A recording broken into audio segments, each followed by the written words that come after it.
O que as pessoas confundem muito com planejamento? O planejamento, ela fala assim, vou fazer o planejamento da minha igreja. O planejamento da minha igreja, ela está envolvido as metas que eu vou colocar para minha igreja. Eu fui acompanhando vários e vários pastores lá no momento de implantação de igrejas, de pequenos grupos nas igrejas, e a gente via o seguinte, olha, eu fazia uma pergunta, mas o que você tem sonhado para a sua igreja aí para o ano que vem? O que você tem planejado? E aí ela falava o seguinte, olha, ano que vem eu quero chegar com 20 pequenos grupos. 20 líderes, 20 pequenos grupos nas casas, eu quero, vai acontecer tudo. Eu vou chamar a liderança, eu vou treinar e não sei o quê. E quantos que você tem hoje, né? Daí eu perguntava, daí tinha 3. Daí de 3 para 20 um ano.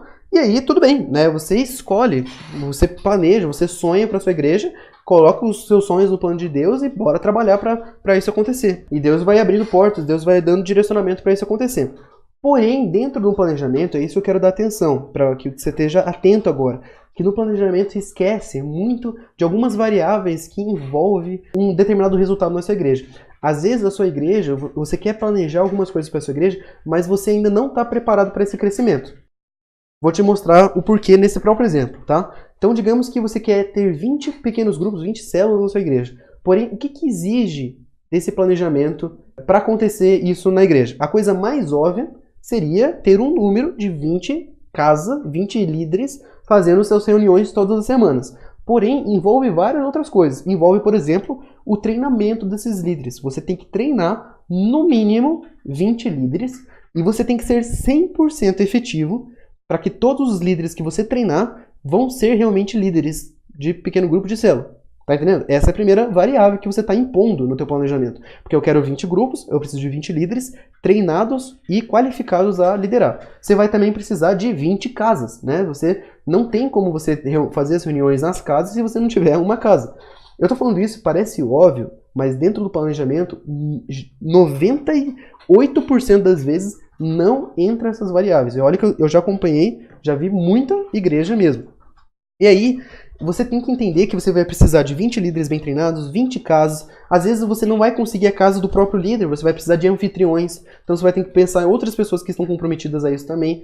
Além disso, você vai ter o líder, você vai ter um anfitrião, você vai precisar de líderes auxiliares. Porque se você coloca um líder para fazer tudo sozinho lá, em pouco tempo ele vai se cansar. E também a tua igreja. Como que foi 2017 para a sua igreja? Não estamos falando 2018. Mas como que foi 2017 para a sua igreja? Para você falar sobre 2019. Porque você falou assim, olha, em 2019 eu quero fazer 20 grupos. Em 2018 você começou do zero e abriu 3 grupos. Em 2017 você não tinha nem ideia do que era isso. Mas como que foi o progresso disso até agora que vai impactar e que realmente faz sentido? É viável se tornar 20 grupos.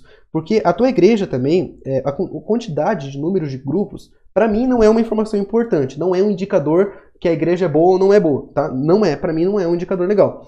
É um indicador legal e interessante você reconhecer se as pessoas que estão participando da sua igreja realmente estão participando desses grupos e quanto que elas estão crescendo lá. Da mesma forma que se existe muitos visitantes que estão começando a participar desse grupo e estão começando a participar da igreja também. Então isso são indicadores eficientes, né, que trazem a informação suficiente para você tomar uma decisão. Então o planejamento você tem que estar atento a um negócio chamado variáveis, que são esses números que estão envolvendo as variáveis de uma meta. Além de você estabelecer uma meta, você tem que entender o que envolve atingir essa meta. Coloque metas específicas, tá? Coloque até prazos para as metas. E para um planejamento isso é importante, isso é saudável. Quando você coloca uma meta, coloque, por exemplo, um prazo, coloque quem são os responsáveis por isso. Tente descobrir quais são o máximo de variáveis possível que envolve aquela meta. E seja muito específico, né? Então, você quer, por exemplo, alcançar 20 grupos no ano que vem, se você quer ter 200 membros, se você quer batizar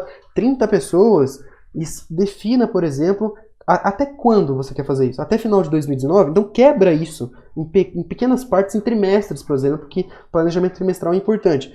No primeiro trimestre, você quer batizar quantos? 3. No outro, 5. No outro, 10. E aí você vai quebrando esse planejamento teu, que vai ficar muito mais fácil você visualizar e se manter focado, né, naquilo que você quer fazer. Se você cria metas muito agressivas, em um espaço de tempo muito curto, você agride a tua igreja. Você não faz que isso aconteça de uma forma natural e saudável, né? Então, repense algumas coisas sobre o teu planejamento. Esse é o meu desafio que eu quero trazer para você. Reconhecer que existem várias variáveis em relação às metas que você define para sua igreja.